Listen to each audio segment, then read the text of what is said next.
Ya, terima kasih saya bikin konten lagi. Ini berkaitan dengan selesainya Kejurnas kemarin dan Kejurda sebelumnya ya di Merpati Putih.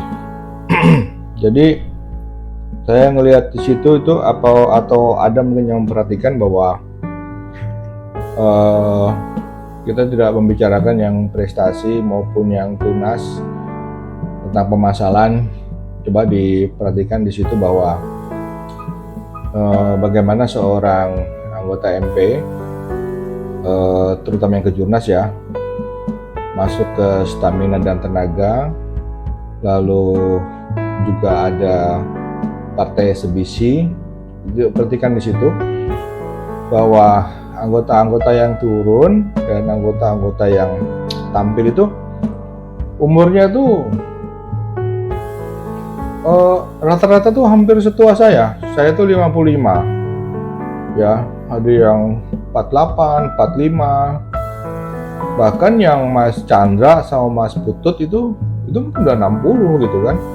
Tapi mereka untuk sisi pertandingan, perkelahian bebas maupun jurus dan lain-lain itu masih prima gitu lah. Jadi saya hanya ingin mengatakan bahwa di Merpati Putih itu kalau dilihat dari sisi kelebihannya atau apa sih istilahnya ya, manfaatnya yang bisa diambil itu bukan dalam hal pematahan saja, bukan dalam hal getaran aja. Jadi bukan dalam bentuk-bentuk yang mematahkan benda, misalnya kelapa, per mobil, atau plat baja, atau apa istilahnya itu rel ya, dan dragon gitu kan. Coba Anda lihat di situ bahwa hasil dari latihan mereka itu memiliki aspek-aspek hal yang lain, yaitu kebugaran-kebugaran di usia lanjut. Jadi kita tidak perlu sebenarnya memikirkan tentang suatu gerakan atau suatu ritual olahraga untuk menjadi bugar, menjadi awet muda, menjadi kuat gitu loh. Sebetulnya orang anggota MP itu cukup melakukan latihan saja yang rutin, maka Anda akan dapat semua itu. Masalahnya dalam hal untuk pematahan itu kan sebetulnya materi-materi ujian ya. Materi-materi ujian yang bisa diukur apakah Anda sudah mencapai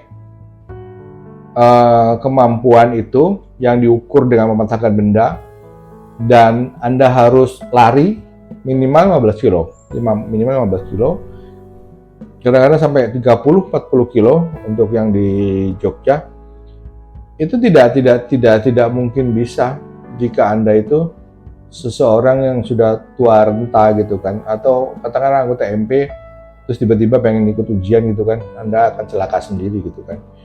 Nah, hal itu tuh nggak dilihat sama berbagai orang gitu kan. Yang dilihatnya hanya kemampuan dalam mematahkan dan kemampuan getaran. Getaran akan saya bicarakan kemudian. Saya hanya akan bicarakan tentang masalah pematahan ya. Jadi pematahan itu tidak bisa dijadikan atau tidak bisa dijadikan tolak ukur secara umum bahwa orang itu sehat atau tidak. Itu khusus buat Merpati Putih. Tapi jika Anda ingin melihat kelebihan atau kesaktian dari Merpati Putih, yang Anda sebetulnya Anda sudah rasakan bahwa Anda sudah berumur, tapi Anda misalnya mampu ya untuk mengikuti tahapan latihan. Kan ini masih bagus ya kepala. Ya, Anda juga masih mampu untuk ikut UKTNAS misalnya. Itu adalah sebetulnya Merpati Putih itu manfaat atau kesaktian atau kelebihan yang Anda terima itu, Anda tidak sadar mungkin ya bahwa ketika sudah berumur, Anda masih mampu untuk mengikuti ujian, bahkan Anda bisa mengikuti eksebisi-eksebisi untuk mematahkan benda-benda keras ya. Hal begitu kan kadang-kadang kalau untuk orang yang normalnya tidak terlatih sebenarnya kan tidak bisa gitu kan. Cuma ada yang diukur kan itu ya. Tapi karena saya ini berangkat dari profesi dokter gitu kan yang kebetulan adalah anggota Merpati Putih setelah ikut MP di SMA, habis itu ikut Merpati Putih selanjutnya itu pun setelah puluhan tahun kemudian ya. Bukannya saya terus dari SMA sampai sekarang ikut, enggak. Saya punya vakum 30 tahun gitu kan. Jadi di sini saya gini kan. Jadi saya itu mengamati bahwa ketika saya aktif latihan di SMA, terus saya juga tidak latihan rajin ya, 2 tahun penuh gitu kan. Kan dokter nih ceritanya nih, ya kan. Jadi saya lihat bisa saya jabarkan secara klinis medis gitu loh. Oh, perbaikan ini, perbaikan itu gitu. Saya sebetulnya bisa milih olahraga lari, badminton, gym ya, apa gym tuh ya angkat beban segala macam gitu kan. Tapi kan saya nggak melakukan itu. Saya hanya ikut Merpati Putih aja gitu, seminggu 2 kali latihan. Nah, manfaat itu saya terima tuh ketika saya sudah berumur 49 tahun kalau nggak salah, hampir 50 gitu kan.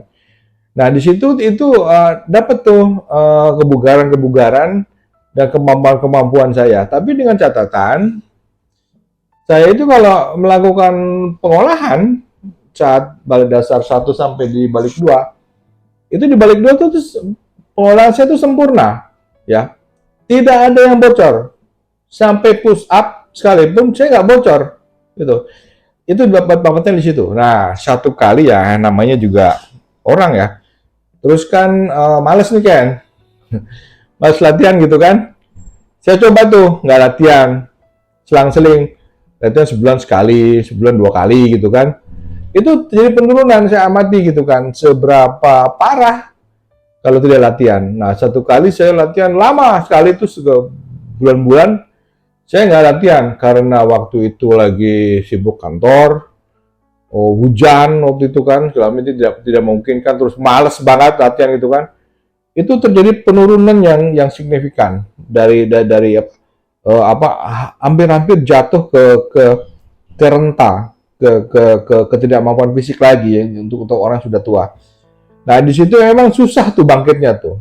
Jadi perlu motivasi dari teman-teman atau sesama anggota untuk menyemangati kembali untuk kembali berlatih gitu kan. Terus Anda tidak perlu berpikir tentang latihan kebugaran saja atau latihan ringan saja, enggak. Latihan-latihan yang reguler sekalipun itu baiknya Anda ikuti. Jadi Anda jangan merasa terus sudah tua terus Anda mau latihan yang ringan gitu kan, nggak dapat manfaat. Ya, ini pengalaman saya loh. Pengalaman saya kan.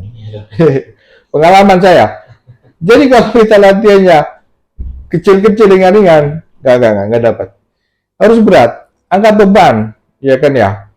Apa squat pakai barbell gitu atau kalau di waktu itu pakai apa kombinasi tuh pakai beban gitu kan. Itu harus diikuti gitu kan. Bahwa dapat manfaatnya. Jadi gini, saya tuh berusaha meyakinkan para anggota MP. Nggak perlu Anda apa gundah gundala gitu ya untuk mencari suatu bentuk-bentuk yang lain dari teknik-teknik yang lain yang aneh-aneh gitu ya apa mungkin dari yang lain nggak perlu. Anda cukup latihan dasar 1 itu sama dasar 2 terusin aja tiap hari gitu kan. Anda tuh bisa mendapat manfaat yang optimal banget gitu kan dari situ. Bonusnya Anda bisa matain gitu kan. Nah, uh, coba dilihat dari rangkaian tingkatan di merpati putih. Ya, di situ kan kelihatan bahwa Anda juga untuk mendapat khusus satu misalnya, Anda tuh nggak mungkin anak SMA. Atau Anda dapatkan kombi gitu, Anda juga nggak mungkin mudah-mudah amat gitu kan. Lah, kalau udah khusus 2, khusus 3, ya rata-rata udah 50, 40, 45 gitu kan. Nah, kan malah berat tuh. Jadi, guru besar itu men-settingnya demikian supaya ketika Anda memasuki usia-usia yang begitu, Anda tuh tetap bisa menjalani kehidupan itu tanpa ada masalah kesehatan gitu. Tapi kayak gini kan gue cuma ngomong doang nih. Saya yakin para anggota juga apa susah untuk melakukannya ya, susah gitu kan. Mau motivasi untuk gue datang gitu kan, itu nggak bisa. Tapi di sini saya sekali lagi saya tegaskan, datanglah untuk latihan lagi gitu kan. Bukan melatih ya, Anda harus melatih tapi Anda juga harus berlatih gitu. Ya, habis bisa. Nah, gitu ya.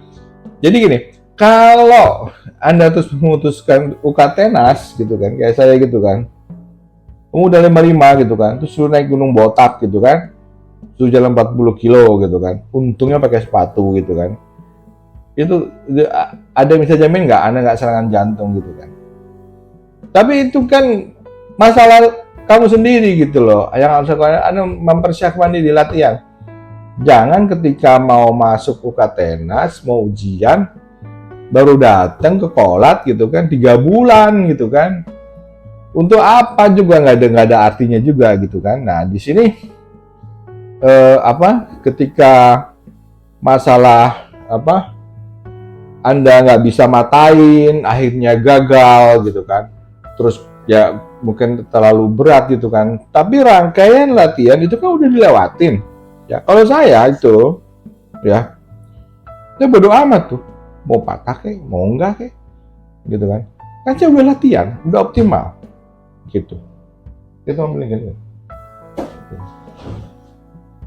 Bambu. Ya ini, ya. Yang penting itu Anda sudah tetap mempersiapkan diri. Mempersiapkan diri itu bukan untuk apa sih? Bukan untuk ujiannya ya, tapi juga si merpati putih itu memang untuk menjalani kehidupan sehari-hari, yaitu dengan kalau disebut berlatih itu seolah-olah mau menghadapi suatu acara gitu kan ya. Tapi enggak, ini semacam rutinitas gitu kan. Nah, rutinitas Anda tuh diisi dengan latihan MP aja gitu. Sehingga Anda tidak akan dirisaukan dengan tiba-tiba Anda gagal matiin rel. Tiba Anda gagal matahin batu kali misalnya. Itu tidak merisaukan Anda gitu kan. Tidak merisaukan Anda gitu kan. Karena itu adalah bukan tujuannya. Yang diutamakan tuh latihannya saya sudah kerjain gitu kan. Tapi pembuktiannya kan banyak faktor juga. Kalau Anda beli beton, masih usia seminggu, 2 minggu tuh gampang gitu kan. Tapi kalau dikasih beton yang umurnya udah berbulan-bulan gitu kan susah banget matanya tuh kan. Ya bisa cedera gitu segala macam. Nah, jadi sekali lagi saya bilang bahwa sebagai seorang dokter yang waktu awal saya belum jadi dokter, setelah latihan terus saya tidak latihan lama, lalu saya jadi dokter, terus saya latihan lagi. Nah, situ saya mencurahkan pengalaman saya itu dalam channel. Ini udah pada subscribe belum? Sudah dong. Sudah dong. Jadi channel saya itu isinya itu. Ya, isinya adalah ingin menyampaikan kepada anggota Merpati Putih gitu kan, Anda jangan terlalu risau dengan ya. Tapi yang dibikin tapi juga Anda jangan juga tidak melakukan latihan, tapi Anda berharap ada keajaiban yang mampu macain apa kelapa gitu kan, ya ada latihan dulu dong gitu kan, nggak bisa begitu ya untuk hal itu gitu kan. Selanjutnya masalah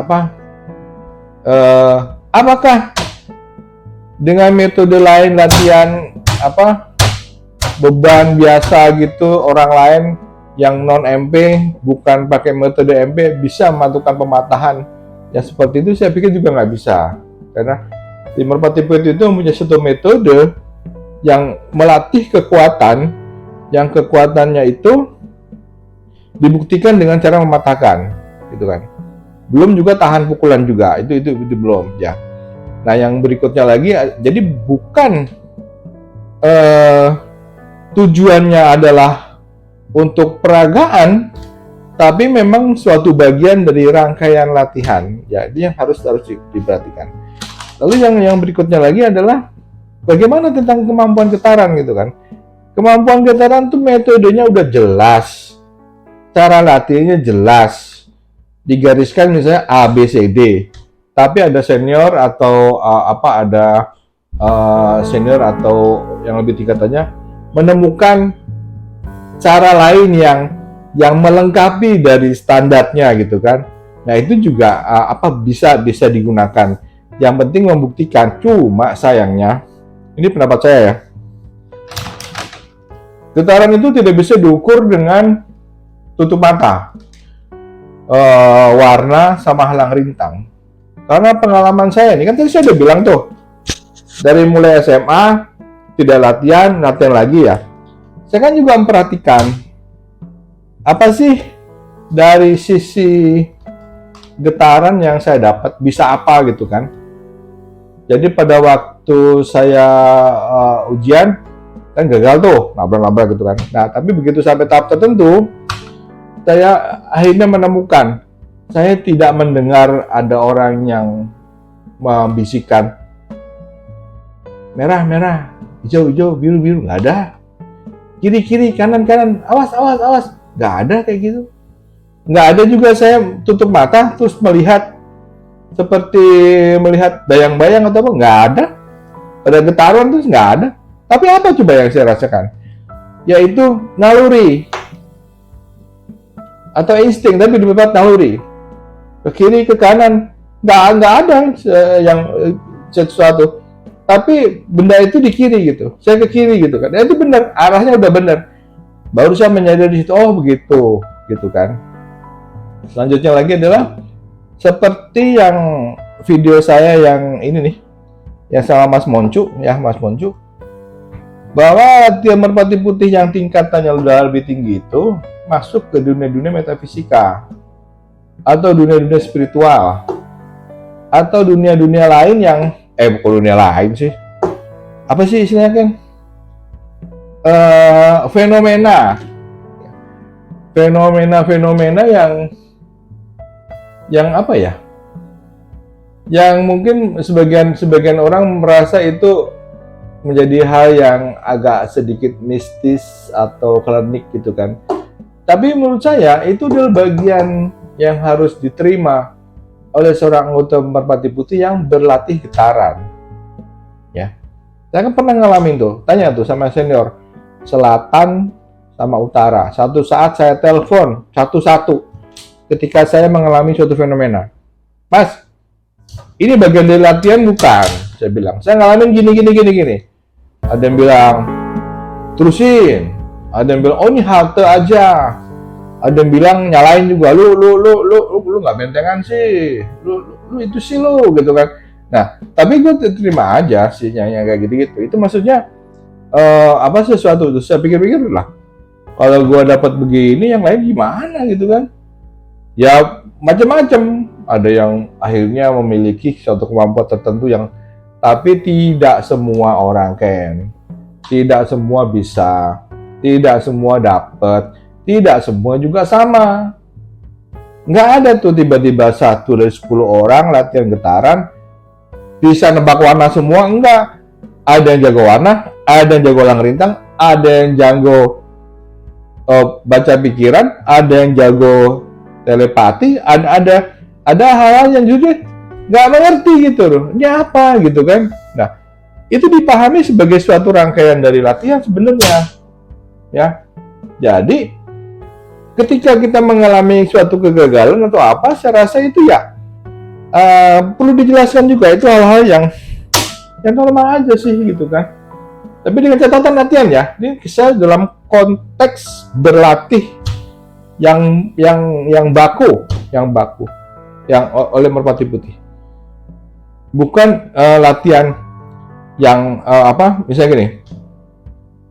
Latihan tidak pengolahan, tidak pembinaan, itu jelas keliru. Latihan Merpati Putih itu harus ada pernapasannya, pengolahannya, dan meditasinya. Kalau tidak ada, itu mah latihan olahraga biasa kan. Itu biasa aja, itu bukan Merpati Putih. Merpati Putih itu harus ada pernapasannya, meditasinya, gerakannya, dan yang lain juga gitu kan. Jadi harus malam itu baru namanya berarti Merpati Putih.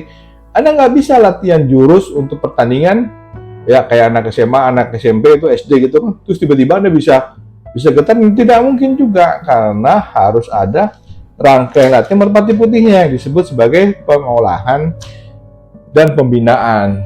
Yang makin tinggi sama aja gerakannya, metodenya sama aja, tapi memahaminya, merasakannya itu beda sesuai dengan tingkatannya. Namanya anak-anak ya, disuruh tahan napas segala macam, tahan napas aja biasa. Tapi begitu udah tua gitu kan, disuruh nahan napas segala macam, beda. Meditasinya apa yang dibayangkan, apa yang gitu, terus mengeraskan otot yang mana gitu kan, itu kan jauh beda ketika kita nyuruh anak kecil. Kalau anak kecil biarin aja lah gitu kan, daripada yang latihnya stres gitu kan, biarin aja dia melakukan itu. Yang penting gerakannya itu udah benar. Stop dulu. Udah berapa menit, Mel? Oh gitu ya. Udah. Oke, jadi saya mau tegaskan lagi gitu ya. Ketika Anda terus udah tingkatannya kayak saya kombinasi 2 gitu kan. Terus kan yang namanya pematahan tuh kan tenaganya gede. Terus ininya juga harus terlatih gitu kan. Terus jurusnya juga harus benar gitu kan. Nah, itu satu rangkaian. Anda salah satu yang tidak memenuhi, maka Anda biasanya gagal atau cedera gitu kan ya. Jadi ingin saya sampaikan di sini adalah bahwa mengukur seorang anggota Merpati Putih itu sakti atau mampu atau enggak, lihatlah dari kalau kita ngumpul itu udah tua-tua gitu loh, udah tua-tua tapi masih bugar. Nah, itu tuh diambil sebagai kelebihan. Ini loh Merpati Putih. Coba lihat video ini nih, videonya Mas Chandra sama Mas Putut kan. Tuh umurnya berapa gitu? Masih berani masuk begitu. Kalau orang yang lain itu boro-boro bertanding, ya. Nah, berdiri di kursi aja udah nggak bisa gitu kan. Takut ini, takut itu. Tapi mereka laga tuh gebuk-gebukan itu, jebret jatuh gitu, itu biasa. Bisa gitu loh, ya. Tapi kenapa, tanya aja mereka latihan nggak? Ya pasti latihan lah. Tapi kalau Anda nggak latihan, ya jangan coba-coba gitu ya. Ya nggak? Saya tuh ngomong gini bukannya sebagai orang yang sok tahu atau senior atau apa, enggak. Saya cuma jadi dokter aja gitu kan. Kombinasi 2. Kalau diizinkan sih pengen naik ke khusus nih tahun 2025 ya. Ya kalau punya duit ya. Kalau punya duit mungkin ada yang mau sponsorin gitu kali ya, enggak ya. Jadi mahal kan? Kenaikan tingkat di Merpati Putih itu mahal gitu. Jadi saya rasa itu aja. Ya tetap semangat untuk latihan. Oke?